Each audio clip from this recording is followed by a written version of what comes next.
Dinalaw ni Jetro si Moises.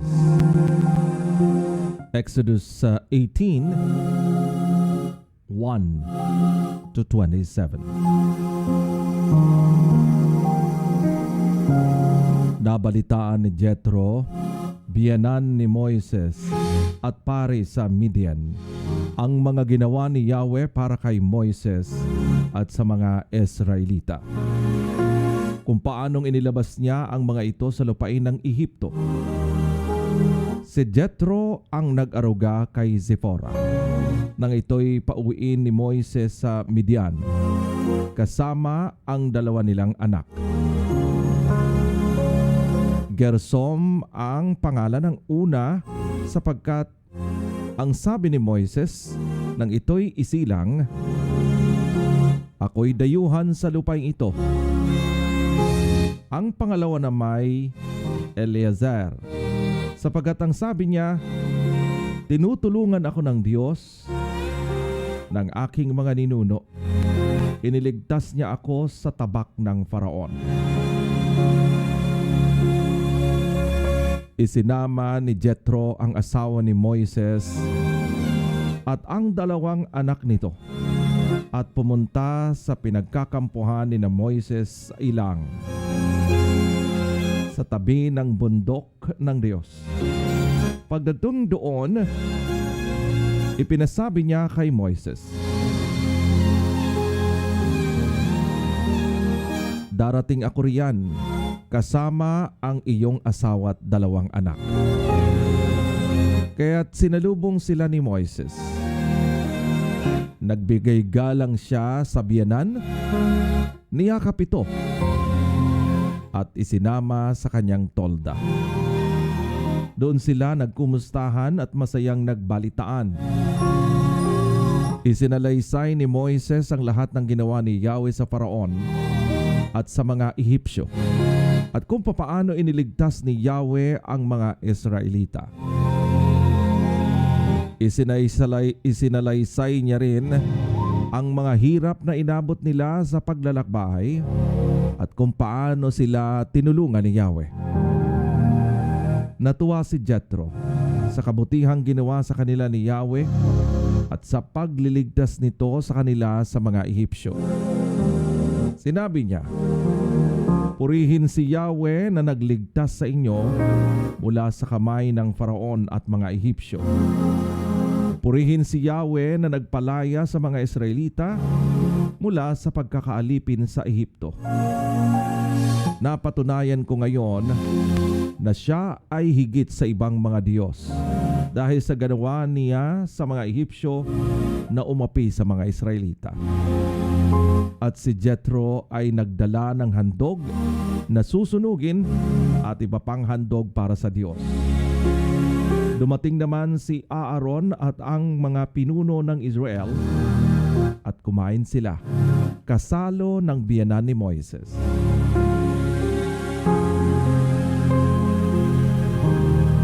Ang paghiram sa mga hukom. Kinabukasan, naupo si Moises upang mamagitan at humatol sa mga usapin ng mga tao. Inabot siya ng gabi sa dami ng taong lumalapit sa kanya. Nang makita ni Jetro ang hirap na inaabot ni Moises sa kanyang ginagawa, tinanong niya ito, "Ano ba ang ginagawa mo sa mga tao? Bakit mag-isa mong ginagawa ito at ang mga tao'y maghapong nakapaligid sa iyo?" Sumagot si Moises, "Mangyari po na lumalapit sila sa akin para alamin ang kalooban ng Diyos. Kapag may dalawang taong may pinagtatalunan, lumalapit sila sa akin at sinasabi ko naman sa kanila kung sino ang may katwiran. Bukod doon, ipinapaliwanag ko sa kanila ang mga utos at tuntunin ng Diyos." Sinabi ni Jetro, "Hindi ganyan ang dapat mong gawin. Pinahihirapan mo ang iyong sarili, pati ang mga tao. Napakalaking gawain iyan para sa iyo at hindi mo iyan kayang mag-isa. Pakinggan mo itong ipapayo ko sa iyo. at tutulungan ka ng Diyos. Ikaw ang lalapit sa Diyos para sa kanila at magdadala sa Kanya ng kanilang mga usapin. Ikaw ang magtuturo sa kanila ng mga kautusan at mga tuntunin. At ikaw rin ang magpapaliwanag sa kanila kung ano ang dapat nilang gawin. Ngunit pumili ka ng mga taong may kakayahan, may takot sa Diyos, mapagkakatiwalaan at di masusuhulan. Gawin mo silang tagapangasiwa sa libo-libo, daan-daan, 5-50 at 10-10. Sila na ang bahalang humatol sa maliliit na usapin at ang mabibigat na kaso lamang ang ihaharap sa iyo. Nang sa gayon, hindi ka masyadong mahihirapan sapagkat matutulungan ka nila sa iyong gawain. Kung ganoon ang gagawin mo na siya namang utos ng Diyos, hindi ka mahihirapan at madali pang maayos ang anumang suliranin ng taong bayan. Pinakinggan ni Moises ang payo ng kanyang biyanan at sinunod niya ito. Pumili nga siya ng mga lalaking may kakayahan at ginawa niyang tagapangasiwa sa Israel para sa libo-libo, sa daan-daan at 5-50 at 10-10. Sila ang naging palagiang hukom ng bayan.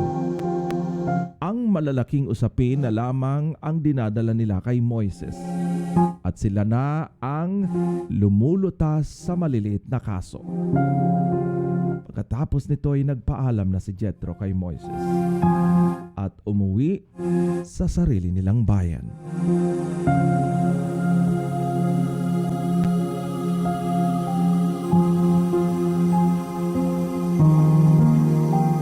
Jetro visits Moses. Exodus 18:1-27. Now Jetro, the priest of Midian and father-in-law of Moses, heard of everything God had done for Moses and for his people Israel, and how the Lord had brought Israel out of Egypt. After Moses had sent away his wife Zipporah, his father-in-law Jetro received her and her 2 sons. One son was named Gersom, for Moses said, I have become a foreigner and a foreign land.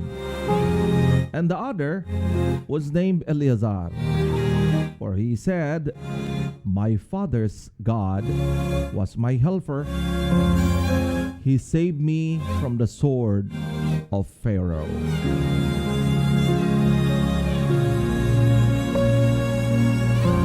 Jetro's Moses' father-in-law, together with Moses' sons and wife, came to him in the wilderness, where he was camped near the mountain of God.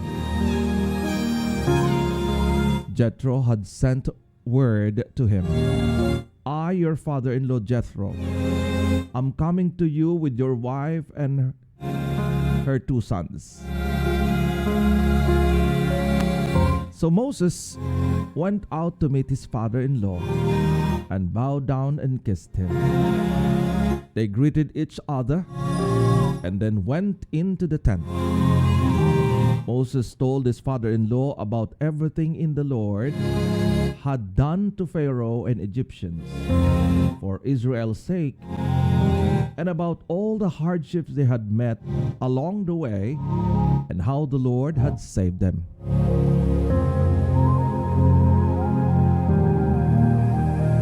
Jetro was delighted to hear about all the good things the Lord had done for Israel in rescuing them from the hand of Egyptians. He said, Praise be to the Lord who rescued you from the hand of the Egyptians and of Pharaoh, and who rescued people from the hand of the Egyptians. Now I know that the Lord is greater than all other gods, for he did this to those who had threatened Israel arrogantly. Then Jetro, Moses' father-in-law, brought a burnt offering and other sacrifices to God. And Aaron came with all the elders of Israel to eat a meal with Moses' father-in-law in the presence of God. The next day Moses took his seat to serve as judge for the people, and they stood around him from morning till evening. When his father-in-law saw all that Moses was doing for the people, he said, "What it is you are doing for the people? Why do you alone sit as judge, while all these people stand around you from morning till evening?" Moses answered him, "Because the people come to me to seek God's help and God's will. Whenever they have a dispute, it is brought to me, and I decide between the parties and inform them of God's decrees and instructions." Moses' father-in-law replied, "What you are doing is not good. You and these people who come to you will only wear yourselves out. The work is too heavy for you. You cannot handle it alone. Listen now to me, and I will give you some advice, and may God be with you. You must be the people's representative before God and bring their disputes to Him. Teach them His decrees and instructions, and show them the way they are to live and how they are to behave. But select capable men from all the people, men who fear God, trustworthy men who hate dishonest gain, and appoint them as officials over thousands, hundreds, fifties, and tens. Have them serve as judges for the people at all times, but have them bring every difficult case to you, and simple cases they can decide themselves. That will make your load lighter, because they will share it with you. If you do this, and God so commands, you will be able to stand the strain, and all these people will go home satisfied." Moses listened to his father-in-law and did everything he said. He chose capable men from all Israel and made them leaders of the people, officials over thousands, hundreds, fifties, and tens. They serve as judges for the people of all times. The difficult cases they brought to Moses, the simple ones they have decided themselves. Then Moses sent his father-in-law on his way, and Jetro returned to his home country.